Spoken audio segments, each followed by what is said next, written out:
بسم الله الرحمن الرحيم الحمد لله رب العالمين والصلاة والسلام على رسول الله سيدنا محمد وعلى آله وأصحابه أجمعين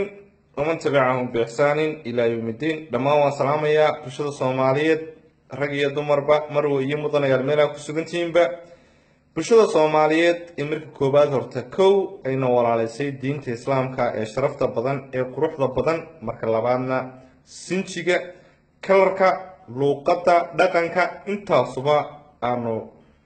dabcan intaaba aanu ka midaysanahay meelaa ku sugantihiinba waan idin salaamayaa iyo calankeena buluuga ee dhexda xidigta kule calankayga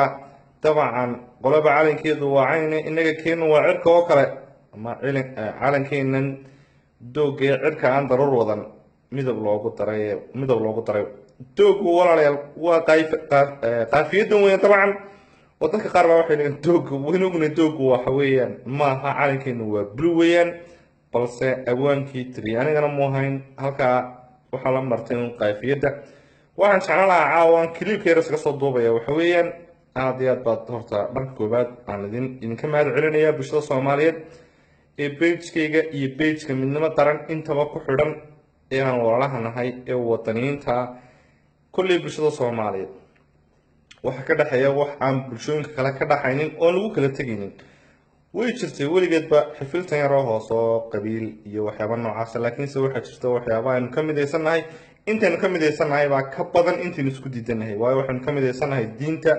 luuqadda afka dalka calanka intaaba waynu ka midaysanahay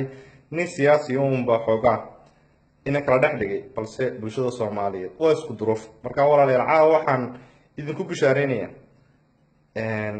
United Nations inkastoo haddayna inagu wax qabsan horta marka horeba bulshadu haddaana iyadu wax qabsan duniduna waxba ma qabato yeelkadeeda dhibaatadan lagu hayo waxa maanta inala dareemaya bulshada caalamka United Nations oo soo jeediyay in ay kala fadhi wax la yiraahdo ama fadhi degdeg ah ay ka yeeshaan faragelinta dalkeena ay ku hayaan dawladaha carabtu khaasatan dowladda Imaraadka UAE United Arab Emirates waa guuliyo gobonimo bishan sanadkan aynu ku jirno ee cusub ee milaadiga 2018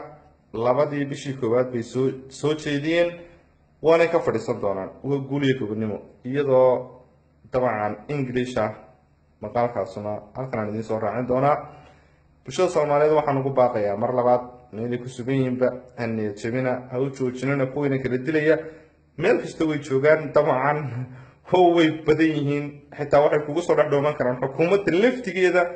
qaar aan Soomaalinimada iyo inay Soomaali ay saracado laakiinse waxaan hubaa madaxda maanta hoggaanka haysa inay madax daacad yihiin meel kastana dabcan deelqaafku wax iska jira oo suugayahankaba deelqaafku uu ku dhex jira laakiin walaalayaal mar kastaba aynu danta caam ee guud aynu ka fikirno waa cabsanaan gentleman bahda midnimo qaran wadaniga Soomaaliyeed wadaniga reer Burco